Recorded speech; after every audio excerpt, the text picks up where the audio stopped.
بسم اللہ الرحمن الرحیم۔ غزوہ بدر میں ہلاک ہونے والے سرداران قریش کی تعداد 24 بتائی گئی ہے، جن میں سر فہرست ابو جہل تھا۔ ان کی لاش مقام بدر کے ایک کنویں میں پھینک دی گئی، جس کا مکمل تذکرہ ہم نے اپنی ایک ویڈیو ابو جہل کی لاش کا بھیانک انجام میں کیا ہے۔ واضح رہے کہ ان تمام ہلاک ہونے والے کفار قریش میں ابو لہب شامل نہیں تھا، کیونکہ اس نے معرکہ بدر میں شرکت ہی نہیں کی تھی اور اپنی جگہ کسی دوسرے کو غزوہ میں شرکت کے لیے بھیج دیا تھا۔ یوں وقتی طور پر تو یہ ابو جہل، عتبہ وغیرہ کی ہلاکت کا سن کر دل ہی دل میں خوش ہو رہا تھا اور شکر منا رہا تھا کہ اچھا ہوا جو میں جنگ کے لیے نہیں گیا، مگر پیارے ناظرین، یہ بھی قہر خداوندی سے محفوظ نہ رہ سکا، یا یوں کہنا زیادہ مناسب ہوگا اس کی بھیانک اور خوفناک موت شاید ان سے بھی زیادہ بدتر تھی، جو معرکہ میں شریک ہو کر مجاہدین کی تلوار سے واصل جہنم ہوئے۔ اس کا اصل نام عبدالعزیٰ بن عبد المطلب تھا، جسے اکثر ابو لہب کے نام سے جانا جاتا تھا۔ یہ نبی رحمت صلی اللہ علیہ وآلہ وسلم کا سوتیلا چچا تھا۔ اس کو ابو لہب کہنے کی ایک وجہ یہ بیان کی گئی ہے کہ اس کے والد نے اسے ابو لہب یعنی شعلے کا باپ کہا ہے، اور اس کی وجہ اس کی خوبصورتی اور دلکشی تھی، یا اس کے سرخ گال تھے، مگر یہ اور اس کی بیوی ان دونوں کا شمار ان بدبخت ترین لوگوں میں ہوتا ہے جن کی مذمت میں اللہ پاک نے قرآن مقدس کی پوری سورت سورہ لہب نازل فرمائی۔ چنانچہ فرمان رب العالمین ہے، ابو لہب کے دونوں ہاتھ ٹوٹ جائیں اور وہ تباہ ہو جائے، اسے اس کے مال نے کچھ فائدہ نہ پہنچایا اور نہ ہی اس کی کمائی نے۔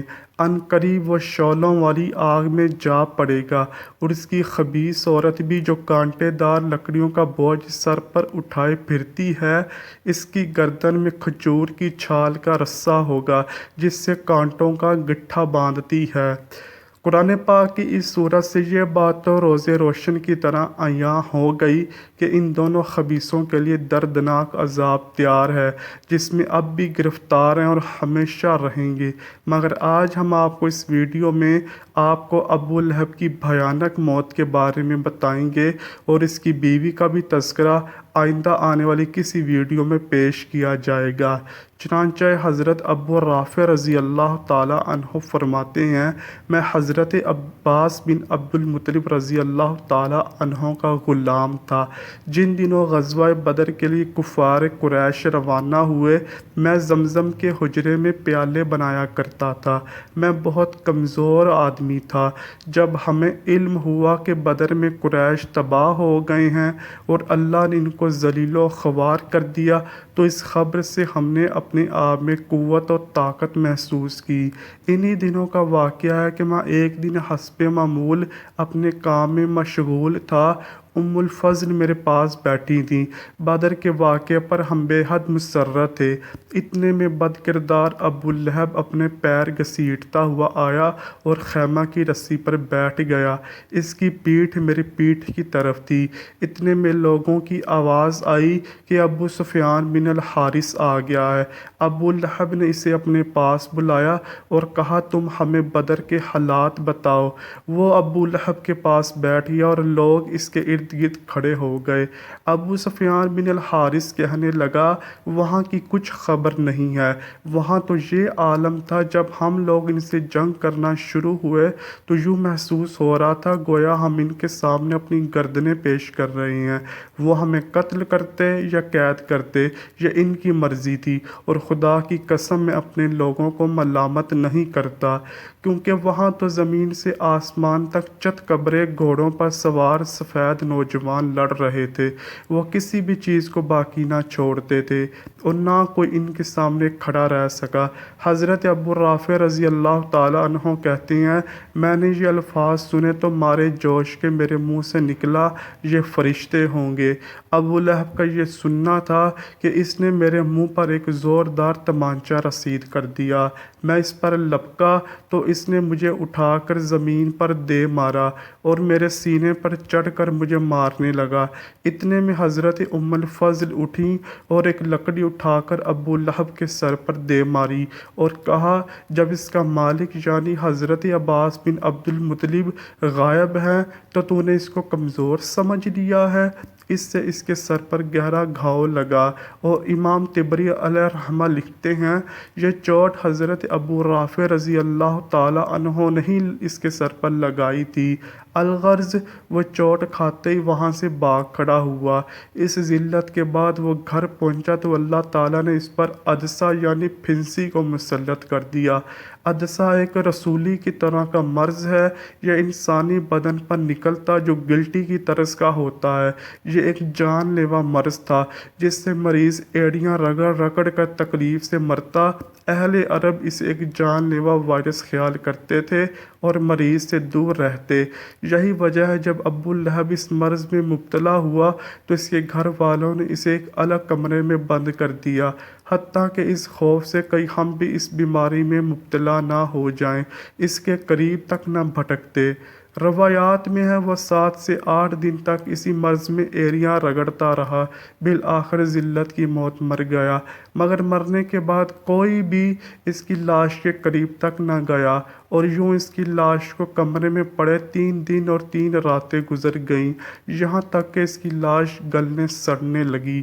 عدسہ کا زخم پھٹ گیا اور اس میں کیڑوں نے اپنا مسکن بنانا شروع کر دیا۔ جب گھر میں تعفن پھیلا تو اس کے اثرات اس کے پاس کے گھروں تک بھی پہنچے، تو پھر کسی قریشی نے ان سے کہا، تم اس بات پر شرم نہیں کرتے؟ تمہارے باپ کی لاش گھر میں گل سڑ رہی ہے اور تم اسے دفن نہیں کرتے؟ اس پر ابو لہب کے گھر والوں نے کہا، ہم اس بات سے ڈرتے ہیں کہیں ہم بھی عدسہ کا شکار نہ ہو جائیں۔